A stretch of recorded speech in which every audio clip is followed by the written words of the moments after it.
दोस्तों, उत्तर प्रदेश के बाद देश का सबसे बड़ा राज्य महाराष्ट्र जिसने भी जीता वो राजनीति की दिशा बदलने जा रहा है। शर्तिया राजनीति की दिशा बदलने जा रहा है।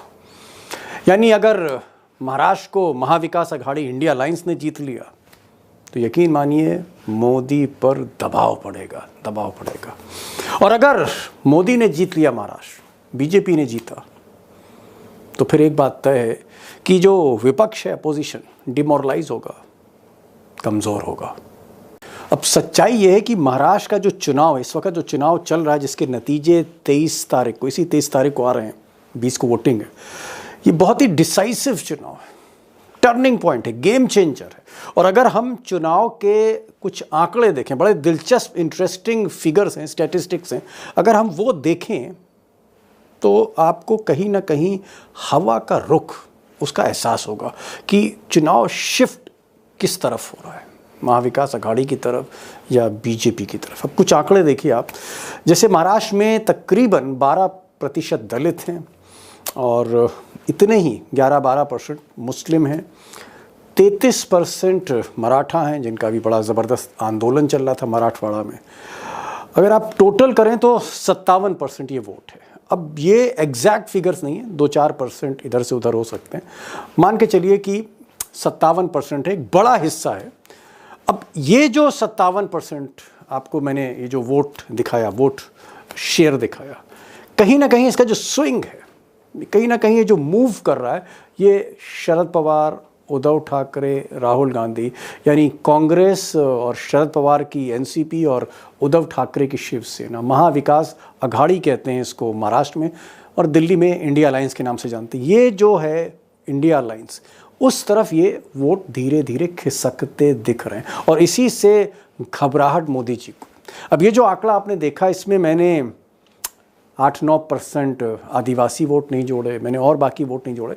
मैं सिर्फ इसलिए मैंने इसका जिक्र किया क्योंकि यही वो मैजिक स्टैटिस्टिक्स है, मैजिक आंकड़ा है जिसको लेकर बीजेपी की दिल की धड़कनें बढ़ी, मोदी जी घबराए। और सच कहूँ तो मोदी जी की हवा टाइट है।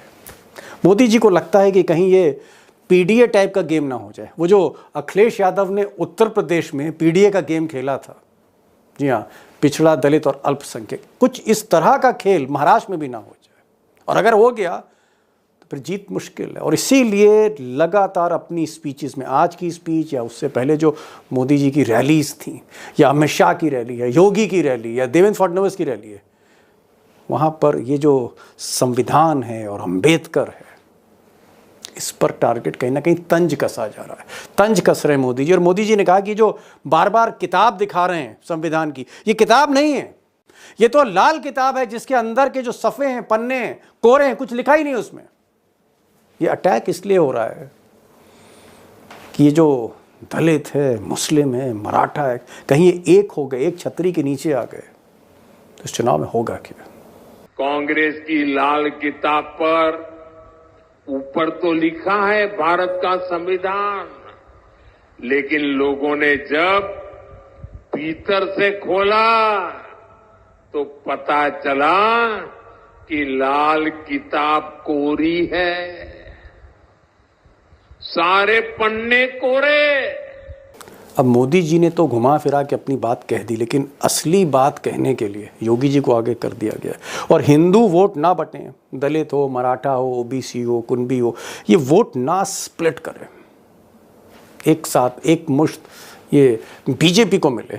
इसलिए योगी जी कह रहे हैं बटेंगे तो कटेंगे, बट गए तो कट गए, ये बात हो रही है। लेकिन यहाँ पर भी मैं एक पॉइंट रखना चाहता हूँ कि योगी जी को जो रिस्पॉन्स यूपी में मिल रहा है ये बाकी जगह, वैसा रिस्पांस अभी तक महाराष्ट्र के कई इलाकों में नहीं मिल रहा है।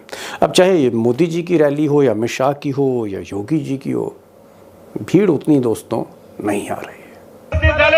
खरं तर योगीजींचे पाय आज या वाशिम जिल्ह्याला, या वाशिमच्या मातीला लागले। हे दृश्य।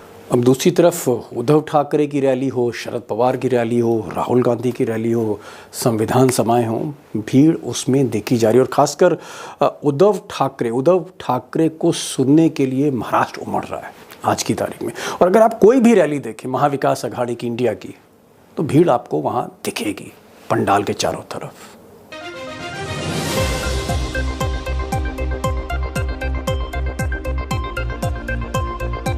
अब दोस्तों, भीड़ आपने देखा महाविकास अघाड़ी की रैलीज़ में है, लेकिन यहाँ पर एक चीज़ ऐड करना चाहूँगा कि सिर्फ भीड़ ही पैमाना नहीं होती कि आप जीत रहे हैं।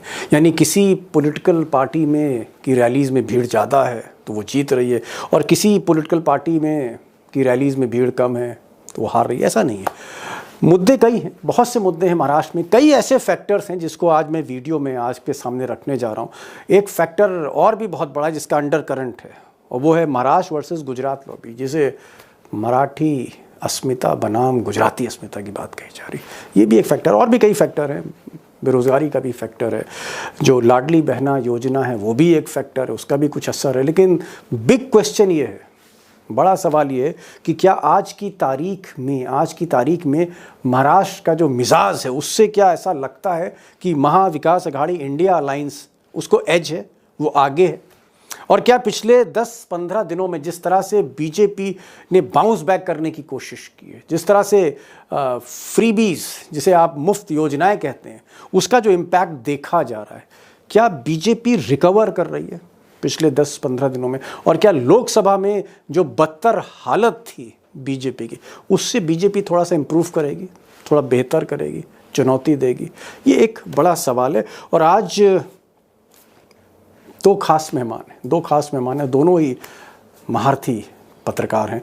एक तरफ अशोक वानखेड़े टाइगर हैं, जो इस वक्त आज की तारीख में वो सांगली में थे, कोल्हापुर के बगल में सांगली, लगातार दौरे पर हैं। उनको मैंने इनवाइट किया, वो सांगली से लाइव जुड़ रहे हैं, कोल्हापुर के बगल में सांगली। और हमारे साथ प्रकाश पोहरे साहब होंगे, बहुत ही वरिष्ठ पत्रकार हैं महाराष्ट्र के, वो हमारे साथ होंगे नागपुर से।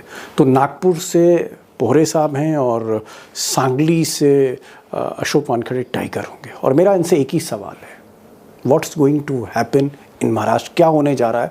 और जो बार बार मोदी जी कह रहे हैं कि साहब मैं हरियाणा कर दूंगा, महाराष्ट्र में हरियाणा की छाप दिखेगी, जैसे हरियाणा में हमने उलटफेर कर दिया ऐसा हम महाराष्ट्र में करेंगे। ये मोदी जी की गलतफहमी है या फिर सच्चाई है? मेरा पहला सवाल जो है वो वानखेड़े साहब से होगा। टाइगर, मोदी का ये कहना कि जो हमने हरियाणा में किया, जो हमने कमाल हरियाणा में कर दिया, वही कमाल हम महाराष्ट्र में करने जा रहे हैं। और वो ये भी कह रहे हैं कि भाई जो लोकसभा में हुआ था वो हुआ था, 4 महीना अब इतिहास हो गया, अब हम यहां पर कुछ नया गोल खिलाने जा रहे हैं। मेरा सवाल ये है कि क्या अगर मोदी जी को लग रहा है कि हरियाणा की तरह यहां भी सरप्राइज उनको मिलने जा रहा है, प्लेजेंट सरप्राइज मिलने जा रहा है, यहां भी वो महाराष्ट्र में कमाल करने जा रहे हैं, तो क्या हरियाणा रिपीट होने जा रहा है महाराष्ट्र में, या मोदी जी को गलतफहमी है, दिन में सपने देख रहे हैं मोदी?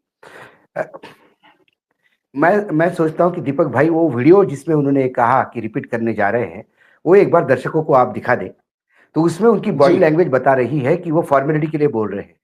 अभी हरियाणा के चुनावों में बीजेपी को पहले से भी ज्यादा सीटें मिली। पहले से क्या, इतिहास में सबसे ज्यादा सीटें मिली। अब यही इतिहास महाराष्ट्र की जनता भी दोहराने जा रही है। जिस ताकत के साथ उनके खुद के चेहरे पे वो आत्मविश्वास नहीं दिख रहा है, जिस बात को वो कह रहे हैं। दूसरी बात, हरियाणा का हाउस 90 सीटों का है, ये 288 सीटों का है। हरियाणा में विधानसभा में आधी सीट, लोकसभा में आधी सीटें 10 में से 5 बीजेपी के पास थी, 5 कांग्रेस के पास थी। तो हरियाणा में भी आधा तो बीजेपी को नकारा था, आधा कांग्रेस को नकारा था। कांग्रेस बीजेपी आमने सामने थी। वो सिचुएशन में आप महाराष्ट्र को नहीं रख सकते। महाराष्ट्र में बीजेपी आधी सीट पे नहीं थी, 48 में से 9 सीट पे बीजेपी है, मात्र 9 सीट। तो उस अनुपात में यदि वो रिपीट होता है तो आप देख लीजिए क्या होगा। हरियाणा में वो कहते हैं कि मेरी जीत हुई। क्या मोदी जी को यह पता नहीं 11 में से 9 मंत्री हार गए, विधानसभा के अध्यक्ष हार गए, पार्टी के अध्यक्ष हार गए? ये क्यों हार गए, किस लिए हार गए? क्या वहां मशीनों का खेल नहीं हुआ? क्या कांग्रेस ने वहां ऑब्जेक्शन नहीं उठाया? क्या हरियाणा को लेकर कांग्रेस कोर्ट जाने की बात नहीं कर रही है? और मैं एक बार और कहता हूं, जहां कांग्रेस और बीजेपी आमने सामने है, वहां बीजेपी को ये गेम करने में इजी लगता है, क्योंकि कांग्रेस में बीजेपी के बहुत सारे स्लीपर सेल बैठे हैं।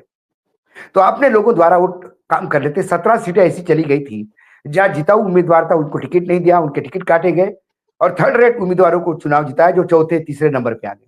नहीं तो आप कहने क्या जा रहे हैं कि महाराष्ट्र एकदम डिफरेंट है, हरियाणा एकदम की डिफरेंट तरह महाराष्ट्र में नतीजे आने वाले नहीं है, आप ये कहना चाह रहे हैं? बिल्कुल नहीं। यहां उनकी लड़ाई कांग्रेस के साथ नहीं है, यहां उनकी लड़ाई शरद पवार और उद्धव ठाकरे के साथ है। यहां उनकी लड़ाई मराठी अस्मिता और गुजराती अस्मिता के बीच में है। यहां वो लड़ाई है जो महाराष्ट्र के उद्योग गुजरात छोड़ के ले गए, डकैती करके ले गए, वो डकैती के बारे में सवाल पूछने की सवाल है।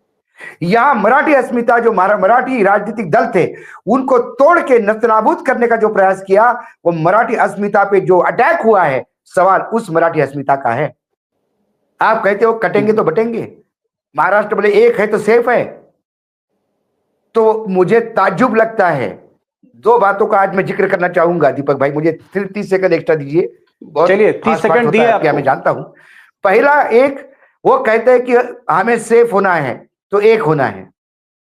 तो देश के आजादी से 60 साल यदि कांग्रेस ने राज किया तो सनातन धर्म अनसेफ था, तब सेफ था, तब हिंदू सेफ था। ऐसा क्या हो गया 2013 के बाद, 2014 से जब से मोदी आए हैं, हिंदू अनसेफ हो गए, तो उनको एक होने की बात हो रही। ओके। दूसरी बात सरसंघ चालक मोहन भागवत जी का एक वक्तव्य है कि अब हमें सनातन धर्म की रक्षा के लिए हाथ में हथियार भी लेने पड़ेंगे। यदि 2014 के बाद भाजपा की सरकार केंद्र में है, डबल इंजन की सरकार महाराष्ट्र में है, और इसके बावजूद यदि यहां सनातन धर्म की रक्षा के लिए संघ को हथियार उठाने पड़ते हैं, ये नाकारापन है उस सरकार का। सबसे पहले उन्होंने दिल्ली में बैठे हुए आकाओं को घर भेजना चाहिए।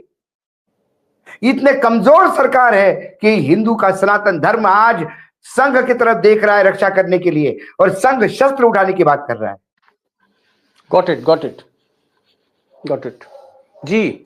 नहीं समझ गया मैं, आपकी बात समझ गया। आप ये कहना चाह रहे हैं कुल मिलाकर हालत पतली है, आपको बताने के लिए कुछ नहीं। आप कहते हैं कि महाराष्ट्र जैसा, हरियाणा जैसा रिपीट करेंगे। क्यों रिपीट करेंगे?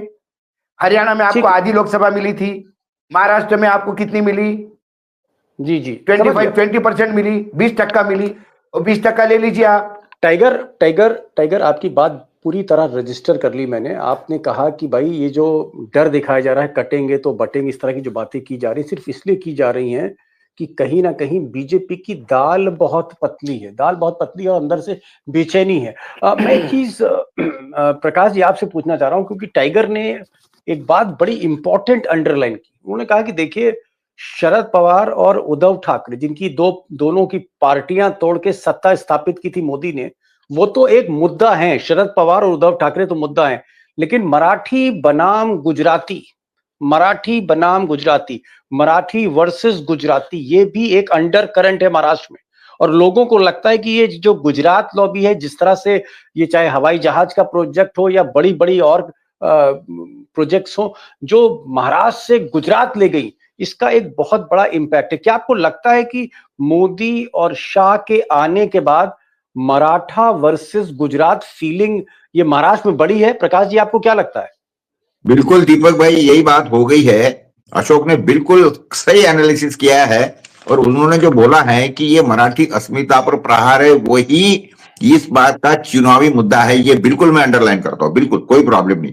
इसमें एक बात ध्यान में रखिए, अभी परसों वाशिम में योगी आदित्यनाथ की सभा हुई, 15-20 हजार खुर्च्या लगाई गई थी, मुश्किल से 2000 लोग भी नहीं थे। खरं तर योगीजींचे पाय आज या वाशिम जिल्ह्याला, या वाशिमच्या मातीला लागले। हे दृश्य आहे वाशिम जिल्ह्यातील भाजप खाली कुर्सियों पे सामने भाषण दे रहे थे, और ज्यादातर जो भाषण बताए टीवी के ऊपर, वो सिर्फ स्टेज का बताया, पब्लिक का बताया नहीं जानबूझ के, क्योंकि वो पोल खुल जाती थी। लेकिन हमारे कैमरामैन ने पूरा पकड़ा है उसके अंदर, पूरा वीडियो में आपको शायद भेजा भी है, वो आपने देखा तो। और दूसरी बात में ये भी है, पहले समझ लो कि अभी जैसा जिसने किया कि इनमें कैसी फूट पड़ी है, क्या है, मैं उसमें और एक बोलूंगा। आज के सारे अखबारों के अंदर एक एड छपी है, तो एड तो छपी है इन महायुति ने छपवाई, जिसके अंदर सारों के तीनों के चिन्ह हैं। तो उसमें मोदी का फोटो बना है, उसके सामने इनका फोटो है, फडणवीस का बड़ा वाला, और इनके जो फोटो है मुख्यमंत्री शिंदे का, वो छोटा सा है, एकदम छोटा सा फोटो है, इतना सा। मैंने वो शायद आपको भेजा भी है सुबह। ये चल रहा है महाराष्ट्र के अंदर। अभी मुझे बताइए भैया, आपने एडवर्टाइजमेंट किसकी छापी है? आपने छापी है पूरी यूटी की। बीजेपी की तो एडवर्टाइजमेंट है ही नहीं, वो जो भी छप रहा है अभी यूटी की तरफ से छप रहा है। तो उसके अंदर कायदे से तो शिंदे का फोटो मोदी के साइड में चाहिए, बड़ा वाला चाहिए। ये फडणवीस तो डेप्यूटी चीफ मिनिस्टर है, इसका फोटो कैसे छपा था? प्रकाश जी, एक चीज अगर आप ये कह रहे हैं कि मराठा बनाम गुजराती, मतलब ये जो गुजरात लॉबी है मोदी शाह, ये जब से महाराष्ट्र की राजनीति करने लगे एक फीलिंग आ गई है, तो इस फीलिंग की काट के लिए क्यों नहीं नितिन गडकरी को आगे कर दिया जाता? भाई नितिन गडकरी तो महाराष्ट्र से हैं, वो तो डाइल्यूट कर सकते हैं फीलिंग को, तो मोदी जी को चाहिए गडकरी को आगे करते हैं। प्रकाश जी क्यों आएंगे नितिन गडकरी अभी? यानी पूरी नया डूबोने की, अभी पूरी की पूरी डूबने के कगार पे है, और तुम बोल रहे नितिन को कि ये तुम संभालो, और कल डूबे तो वो नितिन का नाम फालतू बदनाम करेंगे, तो काय के लिए आएंगे नितिन जी? वो तो बिल्कुल नहीं आएंगे, और आना भी नहीं चाहिए उन्होंने। मैं बोलता हूँ अभी तो इनको पूरा का पूरा ये एक इसको कंप्लीट टेस्ट होने दो फडणवीस की।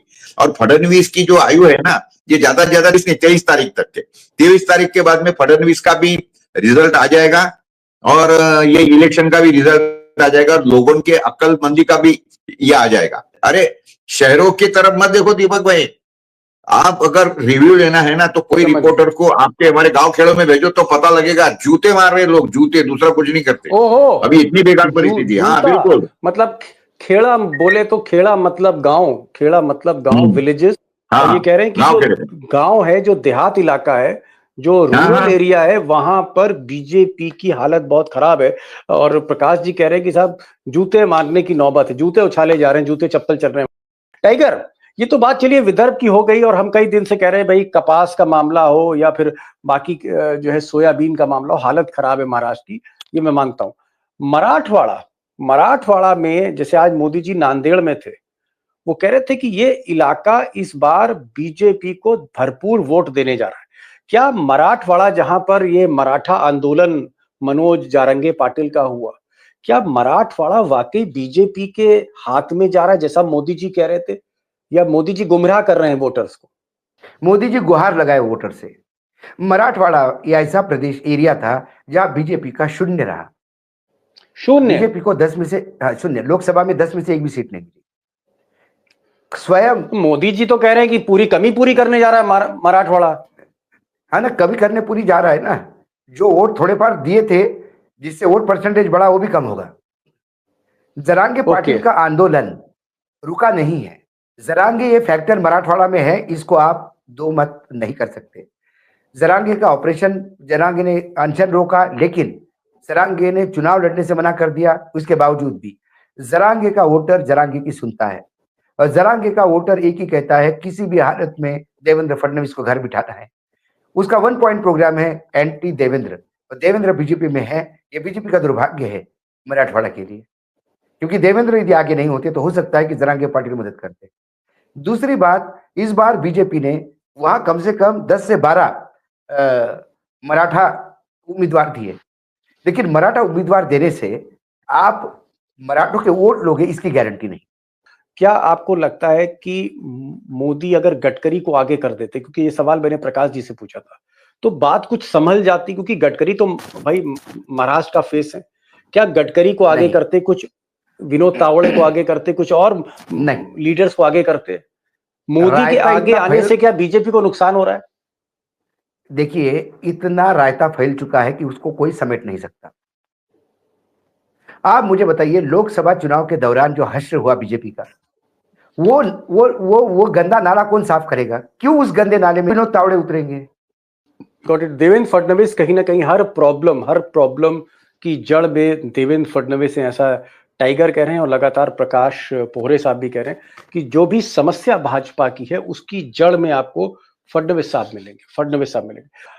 प्रकाश जी, जिस तरह से राहुल गांधी ने संविधान की किताब को फिर से उठाया है और संविधान की वो बात कर रहे हैं, दलितों की बात कर रहे हैं, शेड्यूल्ड ट्राइब्स की बात कर रहे हैं, वो बैकवर्ड्स की बात कर रहे हैं, गरीबों की बात कर रहे हैं, क्या बीजेपी इससे बेचैन है? बीजेपी को प्रॉब्लम हो रही है? आज मोदी जी ने कहा कि साहब ये जो लाल किताब है राहुल गांधी की, इसके पन्ने कोरे हैं, कुछ नहीं लिखा है इस पे, इट्स अ बिग फ्रॉड। ये बोला कि ये छल है। कांग्रेस की लाल किताब पर ऊपर तो लिखा है भारत का संविधान, लेकिन लोगों ने जब भीतर से खोला तो पता चला कि लाल किताब कोरी है, सारे पन्ने कोरे। देखिए ऐसा है, एक बात पहले समझिए, इनके पास में साहब बोलने के लिए अभी कुछ नहीं है। लोगों के दिल बोलते हैं ना कि दिल बहलाने के लिए गालिब खयाल अच्छा है, ऐसी एक कहावत है। उसी तरीके से इनके पास में बोलने के लिए कुछ है नहीं, तो ये इस तरीके से ऊट पटांग कुत्तों भी बोलते रहो। पहली बात तो एक समझना चाहिए कि ये हमेशा सवाल करता हूं मैं खुद को या लोगों को भी कि भाई मोदी जी ये प्राइम मिनिस्टर है या बीजेपी के आरएसएस के प्रचारक है। देखिए ऐसा है कि एक आदमी जब प्रधानमंत्री पद की शपथ लेता है तो वो इस तरीके से कर नहीं सकता ना। इलेक्शन इसका मतलब क्या होगा कि सिर्फ बीजेपी के प्रचारक बन जाएंगे। कोश्यारी गवर्नर हमारे महाराष्ट्र का काली टोपी पहन के गवर्नर में बैठा था गवर्नर हाउस में, और जब मैं उनको मिलने गया तो मुझे वो उन्होंने इतना क्लियर बोला, उस समय पे पैंडेमिक के समय पे मैं उनको गया था मिलने के लिए, उन्होंने क्या बोला मालूम है आपको? अरे पोरे साहब बोले कुछ तो भी इनके खिलाफ में दो बोले, मैं तो इनको गोल खींचने को तैयार हूं। How can somebody talk like this? A governor है भाई तू, वो जब जैसा सभापति है वो निष्पक्ष होना चाहिए, गवर्नर निष्पक्ष होना चाहिए, प्राइम मिनिस्टर भी निष्पक्ष होना चाहिए। ये क्या इन्होंने अभी ये छुट्टी निकाली क्या? मेरा ये मुझे बताइए, ये जो एक सवाल मेरा तकरीबन मैं आपको बता रहा हूं, मैं आपको फिगर देता हूं, एक 12% मुस्लिम्स हैं, शेड्यूल ट्राइब 8% है, शेड्यूल कास्ट 12% है, मराठा 63%, 65%, 12% मुस्लिम, शेड्यूल ट्राइब 8% महाराष्ट्र में, शेड्यूल कास्ट 12% और मराठा 33%।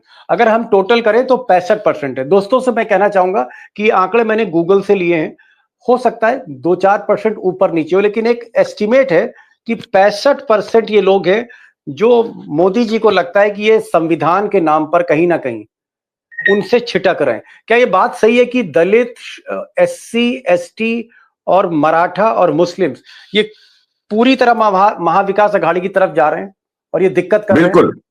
बिल्कुल 100%, बिल्कुल 100%। देखिए मुस्लिम तो आप बिल्कुल ये छोड़ दीजिए, इनको तो ये तो बिल्कुल अभी इन्होंने मोदी जी ने क्या बोलते हो, एक जमाने में जैसे हनुमान जी ने छाती फाड़ के बता दिया था ना कि अंदर राम बसे है, मोदी जी ने छाती फाड़ के बता भी दिया ना कि आप मेरे दिल में क्या बैठे हो, वो भी कोई मानने वाला नहीं है, कोई मानने वाला नहीं है। और ये जो आंकड़ा आपने दिया है इससे बिल्कुल साफ है, और मैं बताता हूं आपको, ये आज की बात नहीं है। देखिए इनके साथ में मुस्लिम जाने का काम नहीं, दलित जाने का काम नहीं, क्योंकि संविधान वगैरह इनके दिमाग में बैठा है। सिर्फ इसीलिए तो इन्होंने कास्ट क्या खेली है, वंचित बहुजन आघाड़ी के लोग खड़े क्यों करते हैं, अम्बेडकर के लोग ये खड़े क्यों करते हैं? क्योंकि वो वोट खाने के लिए खड़े करते हैं, उनको लगता है ये मिलने वाले तो नहीं है। इन्होंने हर जगह पे मुस्लिम भी खड़े करने की कोशिश किया, लेकिन अभी लोग भी होशियार हो गए। हमारे अकोला में और उसके बाद में ये नागपुर के अंदर अनीस अहमद करके है, वंचित का टिकट लिया उसने और उसके बाद में इन समय में भरा ही नहीं। प्रकाश जी, ये जो मराठवाड़ा में आप मराठवाड़ा को जड़ से जानते हैं, क्या मराठवाड़ा में जो एक बहुमत है मराठा वोटर्स का, मराठा वोटर भी एक मुश्त जाएंगे या कुछ वोट महाविकास अघाड़ी को मिलेंगे, कुछ एकनाथ शिंदे की तरफ जाएंगे? नहीं, इतने बेवकूफ नहीं है यार वहां पे। और इतना अभी पूरा पोलराइजेशन हो गया है कि वो मुझे नहीं लगता कि अभी उनको ध्यान में आ गया है कि ये हो नहीं सकता। इसीलिए तो मनोज जरांगी ने एक भी आदमी खड़ा नहीं किया ना आखिरी के समय पे।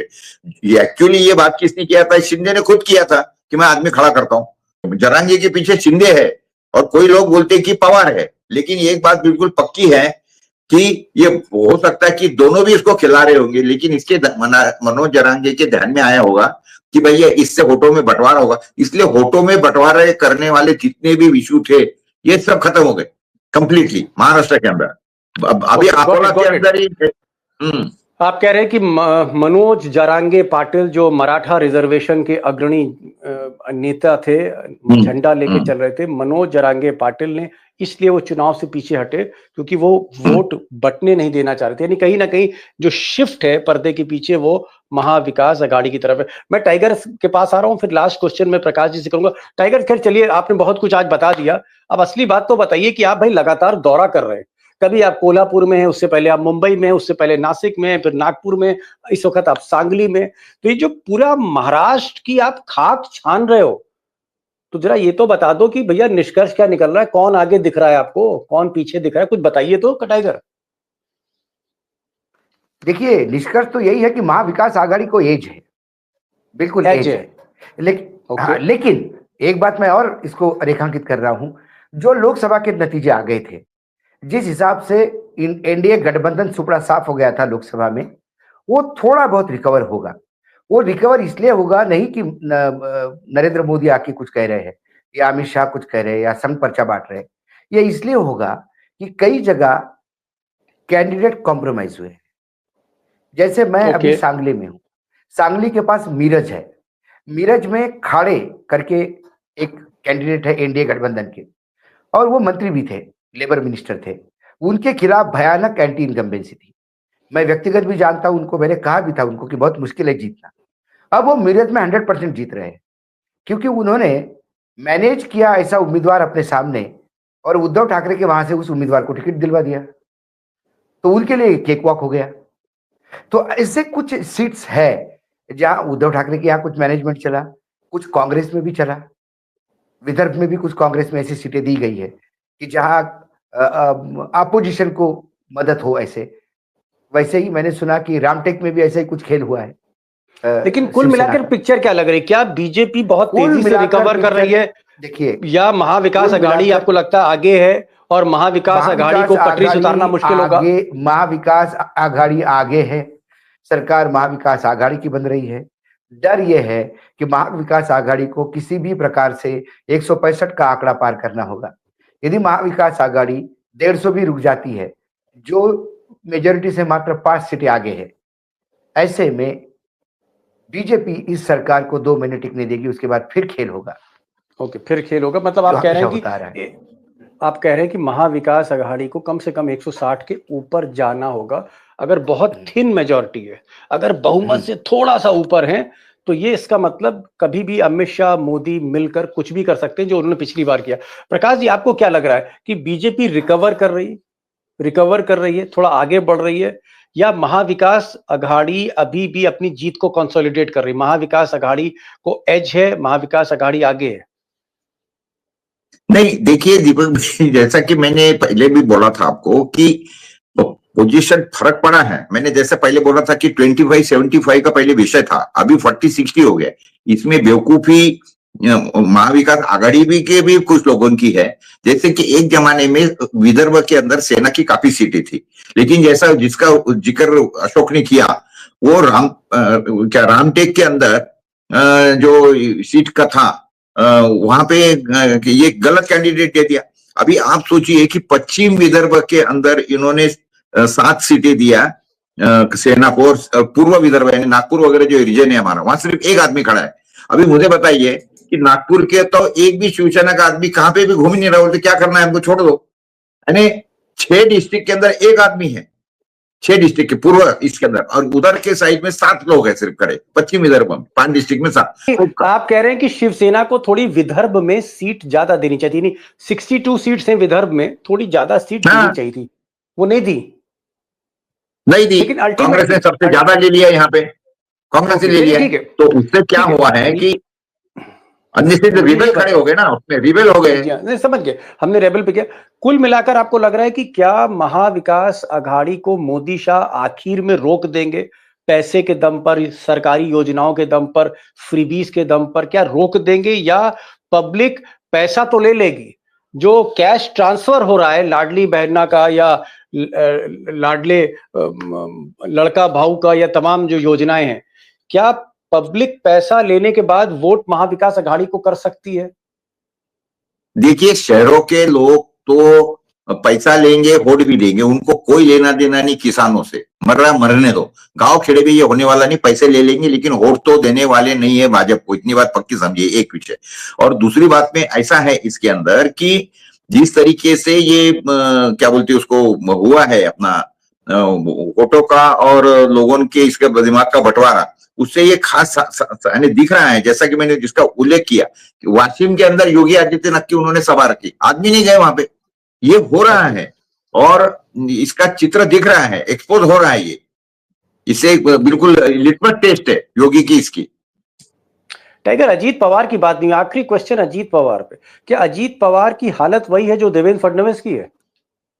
उससे भी बुरी है, ओहो, उससे भी बुरी है। अब अजीत पवार डिरेल हो गए हैं, अब अजीत पवार अपने भाषणों में मिमिक्री करने लगे हैं।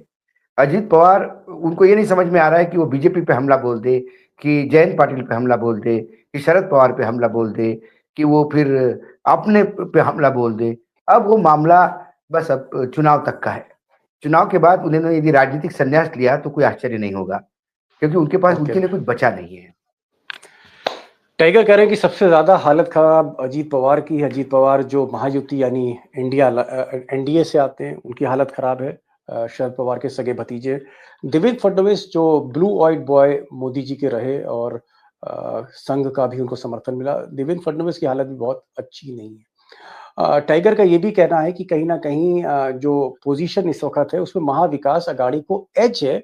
हालांकि बीजेपी थोड़ा बहुत रिकवर कर रही है, लेकिन जीत की जहां तक बात है तो महाविकास अघाड़ी का पड़ला भारी। प्रकाश साहब का कहना है कि भाई बीजेपी का आलम यह है कि चाहे मोदी की सभा हो चाहे योगी की सभा हो, चाहे बटेंगे तो कटेंगे कहिए, चाहे संविधान को लाल किताब कह के उसका मजाक उड़ाइए, हकीकत यह है कि कुर्सियां खाली दिख रही हैं। बहरहाल आज के पैनल्स जो दोनों ही हमारे पैनलिस्ट थे, दोनों विदर्भ से आते हैं, महाराष्ट्र को समझते हैं, और मैं कहूंगा कि एक टाइगर है तो एक लायन है इस वक्त महाराष्ट्र के। दोनों का एक चीज कहना है, दोनों का एक बात कहना है कि इस वक्त जो अंडर करंट है महाराष्ट्र में वो मराठी वर्सेस गुजराती है, और ये जो अंडर करंट है ये कहीं ना कहीं मराठी अस्मिता को जगा सकता है, ये इनका कहना है। और टाइगर आप आए, बहुत बहुत शुक्रिया, आपने सांगली से समय निकाला हमारे लिए, ये मैं आपका आभार व्यक्त करता हूँ। प्रकाश जी, आप लगातार हमारे साथ बने हुए हैं, एक आपने लॉल जगा रखी है, और महाराष्ट्र की जो जमीन है उसकी जो सुगंध है वो आप हमेशा रोज कुछ ना कुछ महका देते हैं इस प्रोग्राम को। Thank you so much Prakash ji, thank you.